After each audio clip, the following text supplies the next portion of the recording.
Have you ever asked yourself, why is this happening to me? And when life goes your way, have you ever felt secretly proud, as if you controlled it all? We celebrate too early. We break down too quickly. And in both moments, we forget something important. We don't see the whole picture. Maybe you're struggling right now.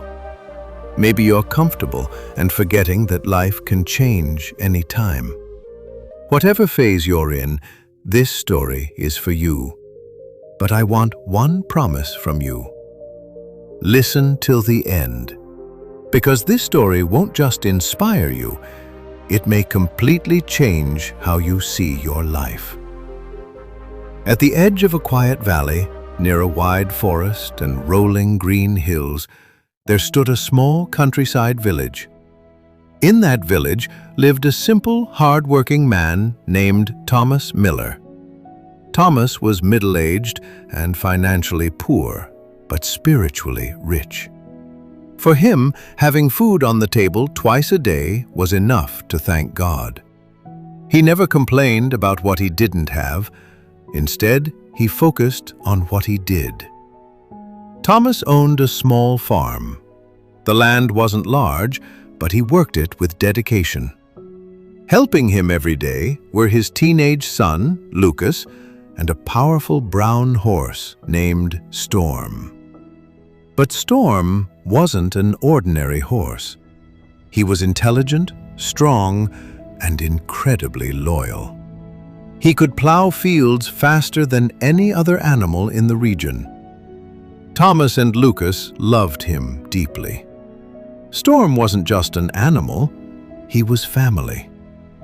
One afternoon, a wealthy businessman from the city, Richard Collins, visited the village with his son. He had heard about Storm's strength and beauty.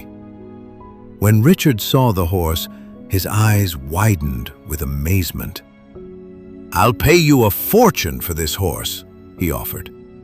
The amount he named was life-changing, enough to solve all of Thomas's financial struggles. But Thomas calmly shook his head. "I'm sorry," he said politely. "Storm is not for sale." The villagers couldn't believe it. "Thomas is a fool," they whispered.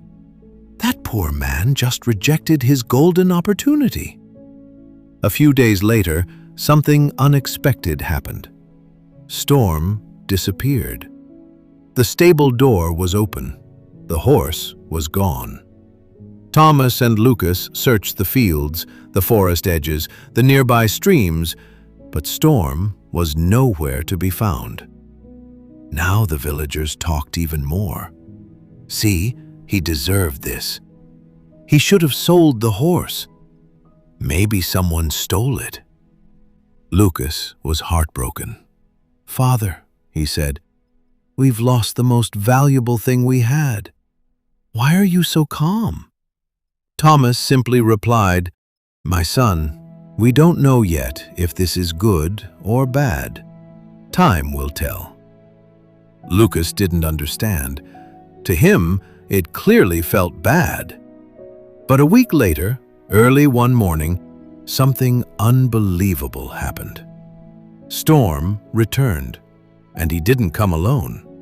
Behind him were 6 wild horses from the forest. The entire village rushed to see the miracle. "Thomas is so lucky! What a blessing!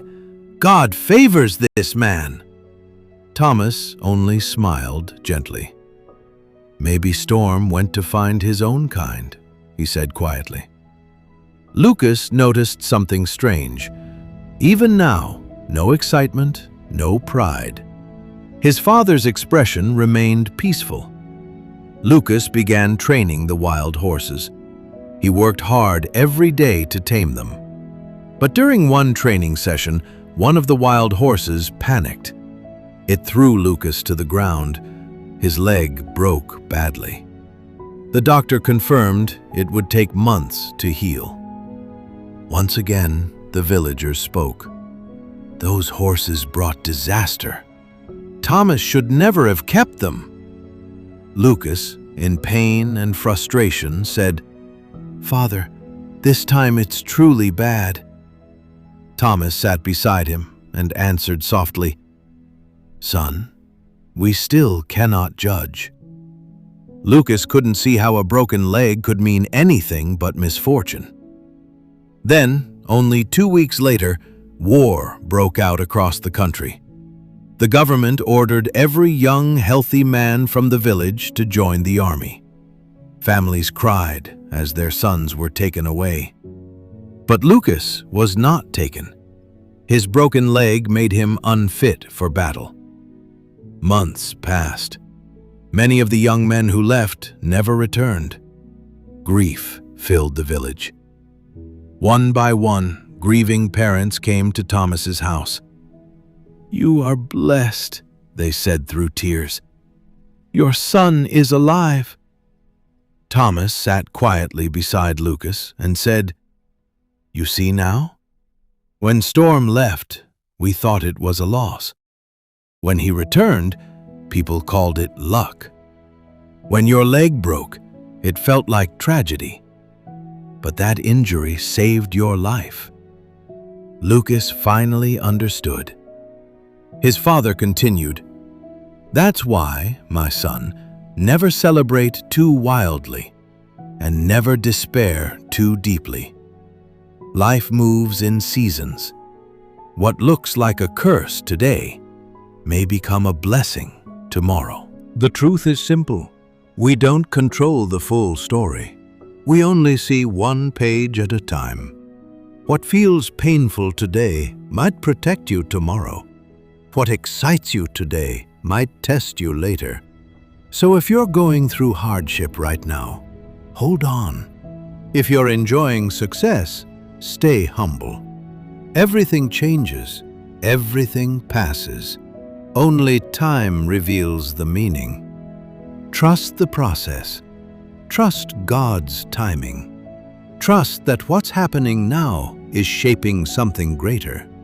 And remember, don't fall apart during tough times. Don't lose yourself during good times.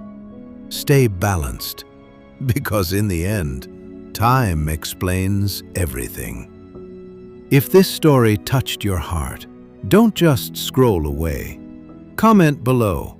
What did you learn from this story? Like this video so more people can hear this message. And subscribe to Aspired Minds for more powerful stories that can transform your thinking. See you in the next story. Take care.